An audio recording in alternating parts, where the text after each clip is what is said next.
Hamdani is an indicator because he's not the first socialist to take over a city. He will be the first socialist to take over New York City, which is kind of a bellwether for the direction that the United States of America is observed by the rest of the world. I mean, it is an international city. And if we have this guy wants to eliminate the New York City Police Department and turn it all into a bunch of social workers. He said that.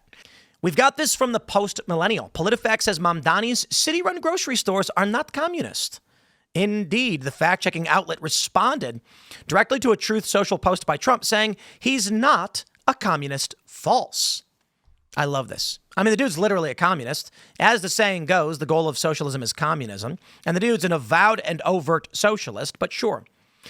They said that wanting free buses, daycare, rent control, city-owned grocery stores, none of that makes him a communist.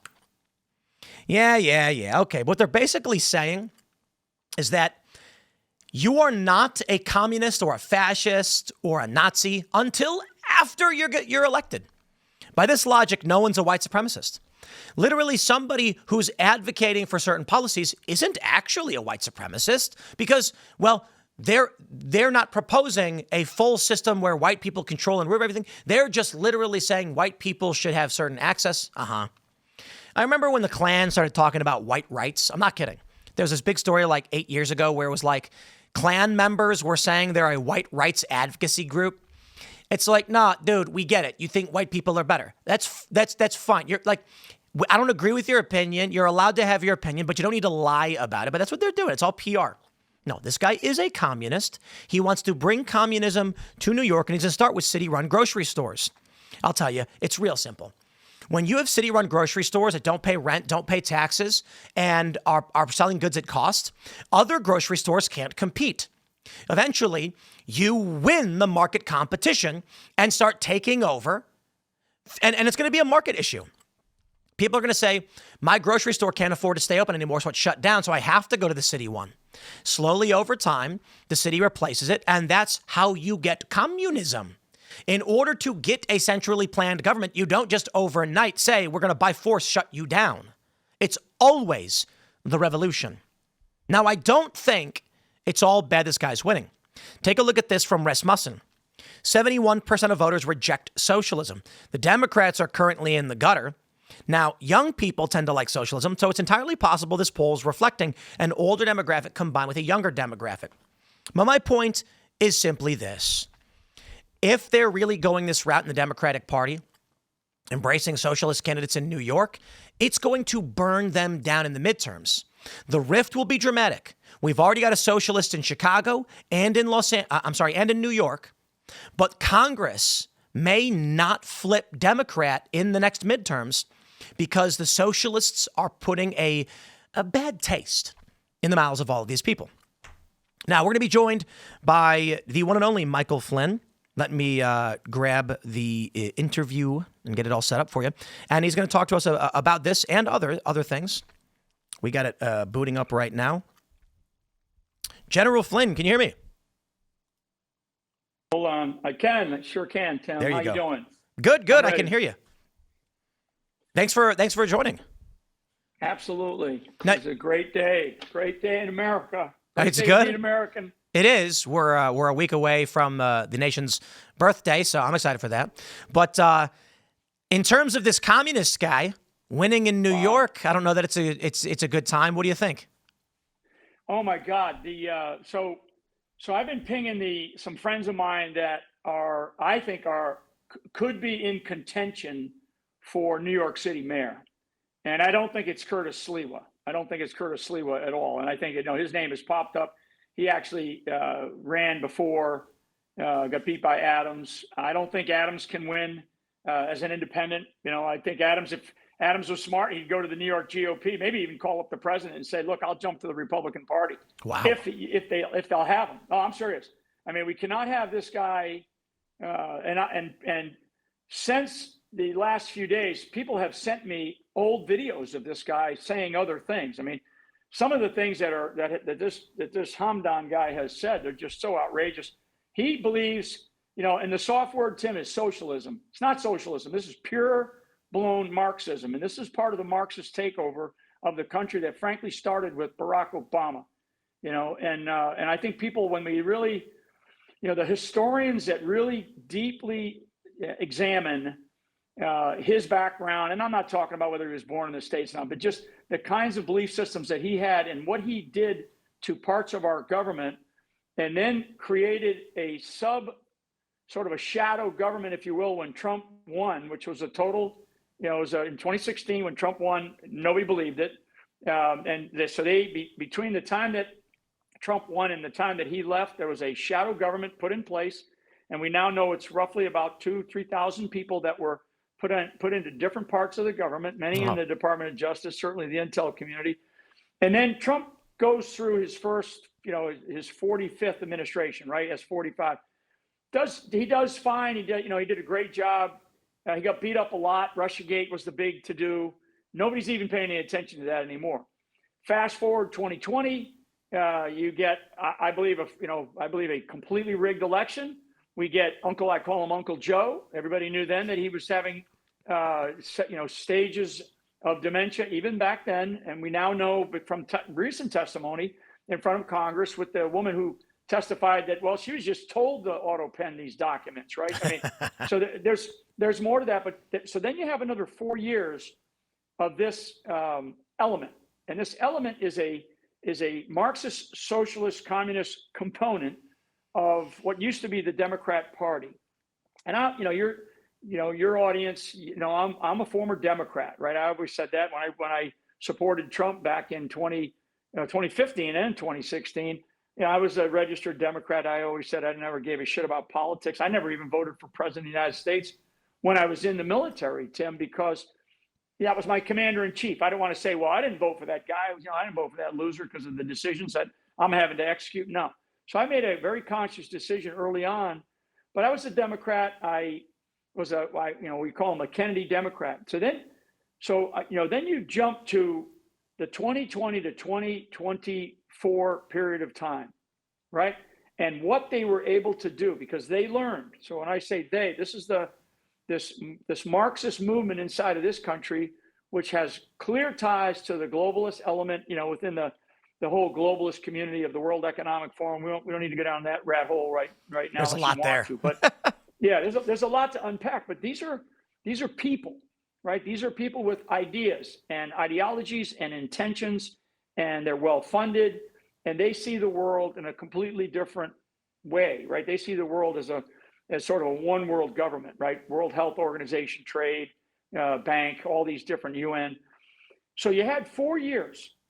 And in that 4 years, without the acknowledgement or the intention of Joe Biden, because he just wasn't switched on, what they did was they created it and they infiltrated inside of the government, even in a much, much broader, stronger way. So now Trump comes in. And, I'm totally on, Team Trump and Team America here, but the challenge for Trump, and because I do want to talk about Iran, and I want to, mention a couple of things. I know some things that you were interested in, and I am, and I think their audience is as well. But there is only a crust. It's kind of like you got a big snow bank, right? And then there's a crust of ice at the top. Well, Trump has not been able to break through that crust of ice yet. Because down below that crust of ice, that crust right now, you got people like Pam Bondi, Kash Patel, Tulsi, all the name brand people that are standing on that crust. And some of them are trying to, step on it and beat that crust, beat a hole in that thing to crush the ice and get down into the depths of where that snow is hiding out, right? And all these people are hiding inside of it because there are many. Trump has got to hire like 4,000 people. Now I know he's like saying, well, we're not going to hire as many. Well, you got to make sure that you understand the processes that the government runs on. So if you're going to make Marco Rubio the Secretary of State, National Security Advisor, head of USAID, head of all these other things, those are processes, or there are processes in our government, Tim, that still have been running for a long time. Doesn't mean that they're right.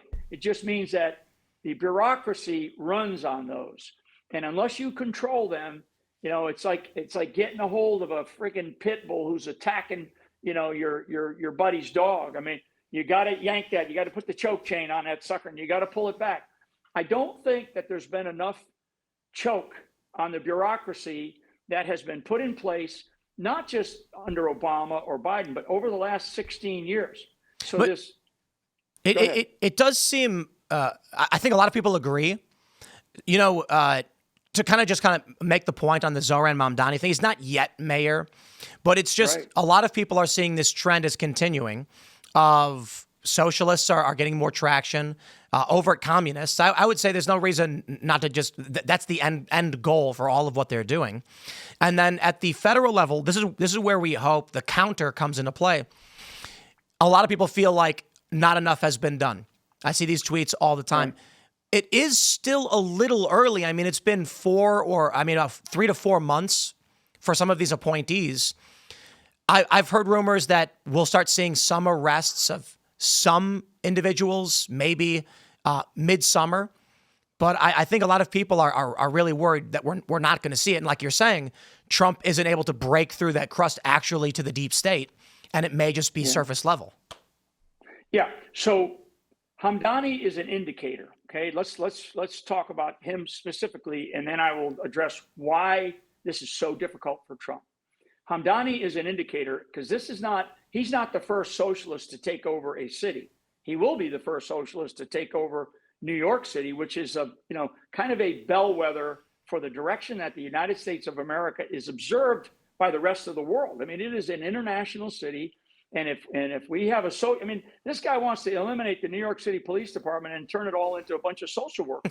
He said that. He wants to tax white people. Yeah. So Hamdani is an indicator of what has already occurred across our nation in many other mid-sized and large cities, and certainly even in some governor's mansions in certain states, like Tim Walz. The gal from Michigan. I mean, these are people who they're clearly on the socialist, spectrum. So that said, those are indicators. That means that our country is shifting in a way that I don't think we truly realize it, and it's really shifting pretty quickly too. And I saw a stat yesterday, which I found fascinating. It was out of Byron York, for those that follow Byron York, during the bicentennial, which was 1975, 76 timeframe, 1 in 21 Americans were foreign born, 1 in 21 at the bicentennial. Here we are 50 years later, right? 2025, right? And it's now 1 in 6, 1 in 6. So what they do is these are people that come from other countries, and they don't necessarily, they want to come to America. They say, well, I love America, but they don't assimilate well. So Trump is dealing with a cultural shift in our country, and where a lot of them go to is they typically go to, now we're talking the last 25, we're talking a generation, Tim, right?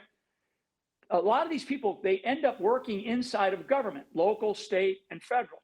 And when they get inside of the government apparatus, and then when you have leaders who are intentionally behind them, I can tell you the Chinese are intentionally behind the infiltration of the idea of socialism and communism into the fabric of the United States of America.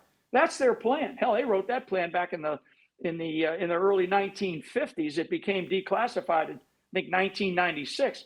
Then they wrote a book about irregular warfare and how they're going to fight this without firing a shot. So these are the big shifts that are occurring, and that stat that I saw yesterday blew me away. 1 in 21. Now it's 1 in 6. That means that there is a cultural shift and the immersion of people in this country who kind of looked at it and said, guys that look like me, guys that look like you, and said, well, geez, no way could we ever become a communist country. No way would people do that. Yeah, it could happen overnight.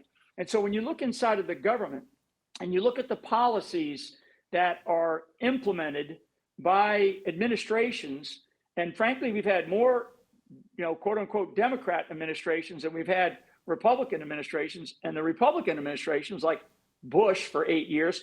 What did we do for those 8 years? We fought the war in Afghanistan, maybe rightly so for a little while, should have gotten out of it way back then. And then we went into Iraq on a lie. The biggest, to me still, as a former military guy, the biggest strategic mistake this century to date was the decision to attack and remove Saddam Hussein. Huge mistake. Now, is that water under the bridge? It is not, because it is affecting everything going on in our country today. So going forward from those decisions that were in your lifetime, in my lifetime, and the lifetime of many in your audience, we are still experiencing that. So we're still engaged in the Middle East. We still have a bureaucracy that has turned into they desire socialism more than let's just face the numbers. Look at the numbers. The number of people in the federal government of Washington, D.C. is like 96% of that federal government voted for, I forget her name, Kamala. They voted for Kamala, right? 96% of the federal government voted for Kamala. That's a stat that we know. So that means that you've got people that would have preferred Kamala Harris over Donald Trump. Why? You say to yourself, and now we look at like Tim Walz. Tim Walz the other day, he's in front of he's testifying the other day. And what does he do half the time? He does the COMMIE trick. I don't recall, right? Such bullshit. Let me ask you something. One of the things that Trump is doing to try and rectify this, I think, is the mass deportations. You're mentioning the high intent, like the high percentage of foreign born. And this means people who are not raised on American values and the American tradition, understanding the history or not being attached to it. Doesn't mean it's impossible. It just means they're less likely to be. And so Trump says, well, okay, if you're an illegal immigrant, you got to go. And this is second biggest issue in the election. Help deliver the win for him. Big, beautiful bill largely is funding all of this stuff. And so with that, you have this guy, Zohran Mamdani, in New York saying he will protect illegal immigrants on their property, on city property, from deportation. Now, my argument is we are facing an existential crisis as the country is being split politically, on the verge of imploding. And Donald Trump won a popular vote on the platform of let's deport illegal immigrants. Yeah. My argument is at a certain point, these sanctuary jurisdictions, these Democrats that are obstructing ICE law enforcement need to be charged with seditious conspiracy, which I believe it absolutely qualifies for. That they are conspiring to obstruct federal law enforcement, to delay law enforcement, and to use force to do so. More importantly, the conspiracy itself gives Democrats extra congressional seats and electoral college votes in these states where they're counting illegal immigrants towards the census. So my argument, maybe extreme, I don't know, if someone like Zohran Mamdani was publicly stating, vote for me, and I will protect illegal immigrants from deportation, the DOJ needs to go in and say, if you do that, we will charge you. Yeah, let's cut to the chase. If a city mayor, I don't care what mayor it is, I don't care if it's New York or Seattle or Portland's going through hell right now. Yeah. Any mayor that does that, those buildings, the president of the United States has the executive authority, and frankly, under national emergencies, has the authority to do damn near anything he wants. Now, we want to make sure that the president doesn't get out of control, and remains benevolent. But if he wants to federalize buildings for the protection of our Constitution, right? I mean, one of the things that the people forget, the president of the United States is the only person that says in his oath of office, he uses the word preserve, not protect and defend. Use the word preserve. Only one, Tim, and for your audience. That means that the president of the United States, by the mandate of the people of this country, given him, we give the judgment of us, in a majority to the president of the United States to make these decisions. If you got a guy like Hamdani that says, all you illegals come on into the mayor's office and we'll feed you. And you know what? Trump has the authority to go in there and seize that building and those individuals. If, now the left will lose their mind and they'll start suing them. But Trump has the responsibility to preserve. Now, the other thing is that this business of deportation, because the big beautiful bill, I'm not, there's parts of it that I would argue against, to be honest with you, but he needs a budget. I mean, guys like Tom Homan, his budget to be able to do the things he needs to do is in that big beautiful bill. So the government can't move forward. the establishment, the uniparty in Washington, D.C. loves it. These judges that have been blocking and tackling anything that Trump says, they love this. This is what they're doing on purpose, to intentionally delay, so they can basically say, their first year, buddy, is gone. We did our job. Now we're going to start worrying about the 2028 election, not even the 2026 election. I mean, Christ, I've already saw an article the other day out of Wall Street Journal about who the next candidates are for president of the United States. One last data point, I think, for your audience. If we started in February, okay, let's just say we have 20 million illegals in this country that came in under the Biden administration. If we started in February, that means that we have to deport about 460,000 a month to get to the end of 4 years where we've gotten the majority of them out. I mean, I'm not a math major, but all you got to do is take the 20 million, divide it by 48 months, or some number of months where you think you're going to be able to do it. That's a lot of people. We're not doing that right now. We're not doing that. That's why I love this. I love this alligator Alcatraz that they're building down in Florida. Build it as big as you want. There is this challenge right now in that over the past several decades, through policies of the uniparty establishment, we have a younger generation that doesn't want to or doesn't know how to work. And so I've encountered this. There are businesses by me that have shut down. There's a restaurant, a Thai food restaurant that recently went out of business by me because they couldn't find anybody to do the job. They were trying to hire kitchen staff and they couldn't find anybody. So the argument we're getting now, and while this is a real phenomenon, there are people arguing to Trump, don't deport the farm workers, even though they're illegal because we don't have the labor force. How do you solve for this 30-year mass migration of 20 million plus illegal immigrants into the country? And I also want to stress this too. We'll put a pin there. When we say 20 million illegal immigrants, what people don't understand is there's 10 million or more that were illegal in the past and were either granted amnesty or some kind of path to citizenship that now have legal status, but still are a component of. The U.S. did not train its younger generations to work hard and for the responsibilities of inheriting this country. And now the concern is with these mass deportations, which of course I agree with, we're going to end up with labor shortages and economic risks. Yeah. So a couple of things, because I was at a restaurant, kind of what you're talking about, up in New Jersey last month. And like everybody that was serving us was speaking some type of actually European language, right?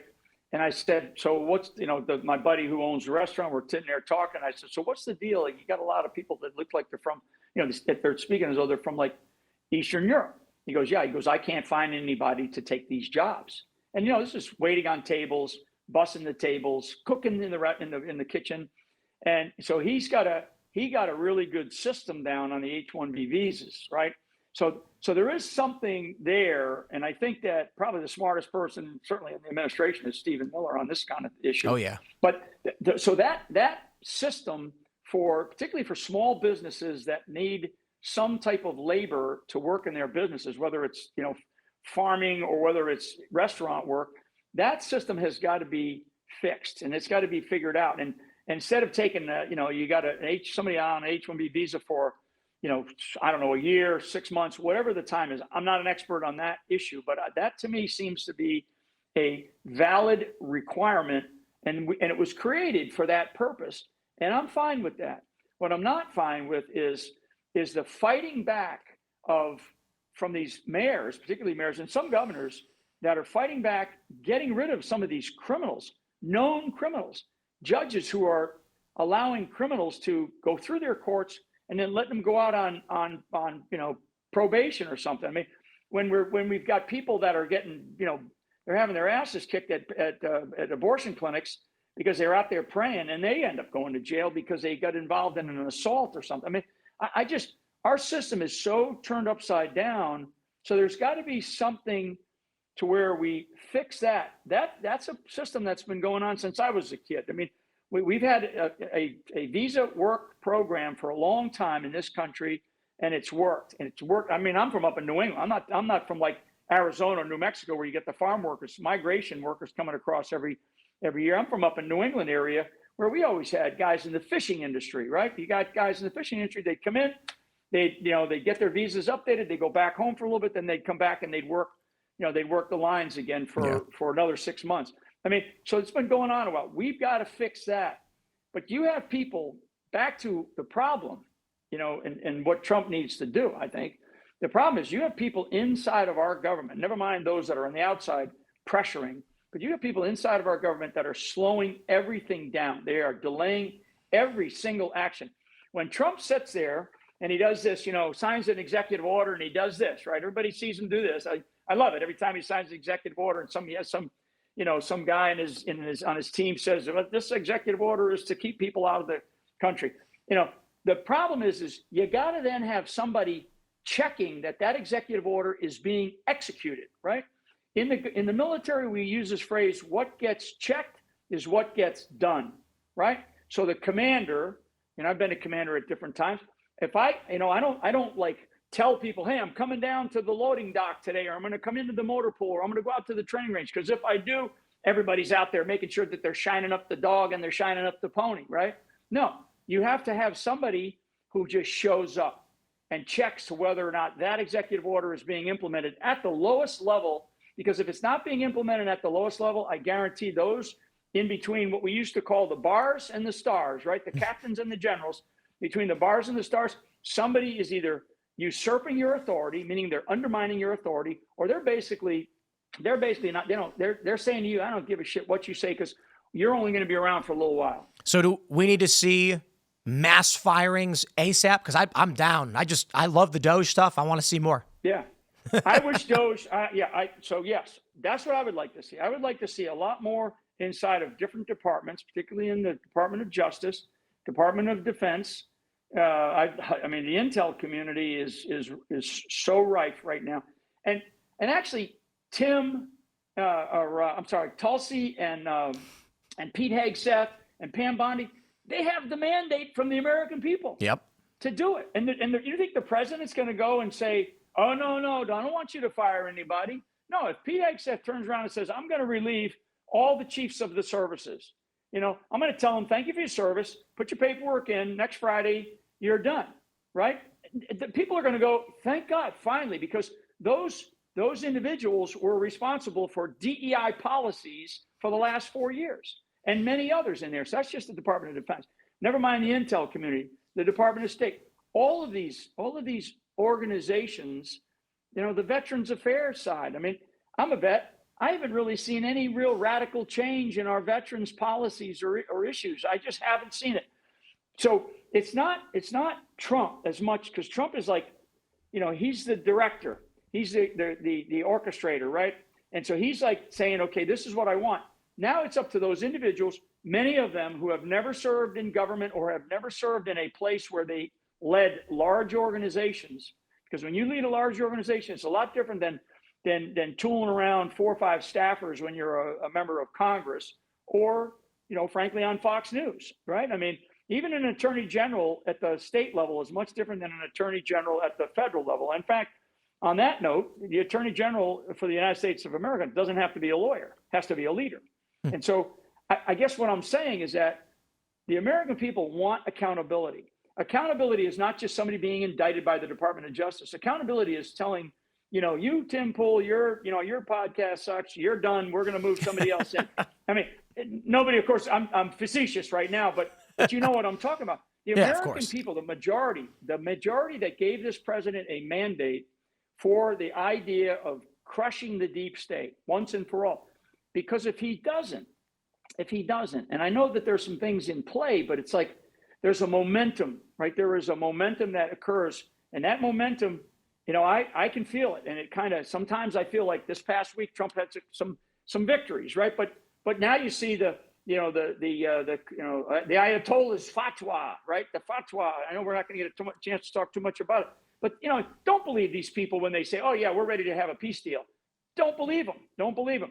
Even when somebody in the government says, "Hey, we're squaring that away. We're following the president's orders," that's total bullshit. You better go down. You better have somebody who's loyal to you, knows what they're looking at, and they go down into the bowels of the institutions, plural, and they see whether that stuff is being executed. If it is not, then the president can say you have the authority to get rid of them, or go to the secretary to say, move out, or you come back and you tell me, and I'll make one phone call to secretary of whatever and say, you're not doing your job. I'll give you a week. I mean, we are at that point because socialism and communism is here. It is here. We've seen some great stuff on social media, actually, from people pointing out that some of these bad actors are getting jobs, are getting appointments, they're getting promotions. And then we've actually seen Trump rescind or these people end up getting terminated. So I know he's listening. I think paying attention. The challenge is just that there is a gigantic mountain of corruption and only so much time. But General Flynn, I do appreciate you joining me. Do you want to give any final thoughts and then let people know where they can find you? Yeah, I mean, so I'll shamelessly promote my book, Pardon of Innocence, that just came out this week, and it's actually number one on Amazon right now because of the great work by people. Yeah, here's what I want people to understand: Trump is paying attention to us. He's paying attention to the I call them digital soldiers, right? Trump is paying attention to social media. He's paying attention to our voices, and so when people complain about something or bitch about some appointment or something, he's watching that. And so what we've got to do is we've got to leverage this alternative information warfare that we are involved in. I call it fifth generation warfare. We are involved in that, and Trump is paying attention. So when we all do come together in that world, we can actually win these battles. And believe me, President Trump is paying attention, and he knows that he's got so much time to do the things that he needs to do. So, we need to stand behind him, but we need to demand execution of those executive orders that he has put out by those leaders that are sort of his first line supervisors, his first line commanders, right? Well, where can I do appreciate you coming in and sharing your insights. Where can people find you? GeneralFlynn.com. People can go to GeneralFlynn.com and or follow me on X at Gen Flynn, GEN Flynn. Right on. Well, again, thanks for joining. We got to get you back in the studio because we have a lot more to talk about, obviously, but not enough time. So, but General Flynn, it's been an honor. Thanks for hanging out, and we'll see you next time. God bless. See ya. Take care. That was the man himself, General Flynn, joining to talk about what I completely agree with. Fire them all. There are a lot of people in the federal government right now that are still deep state, but I think it's important to point out it's still a little early.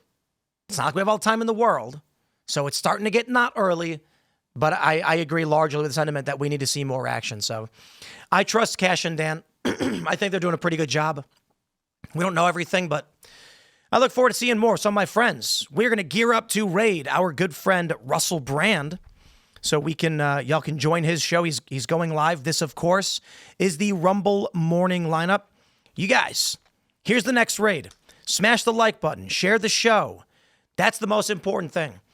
Rumble is building something tremendous with this live morning lineup that we've got. It's an honor and a privilege to be a part of it. We have some of the biggest live streams in the country because you guys share, join the raids, and watch. It's like as if Rumble is itself a new network competing with all the other rivals. So thank you so much for hanging out. Smash that like button on the way out. Share the show. And we'll see you all tonight at 8 p.m. Timcast IRL. Same place. Don't miss it. Tell your friends.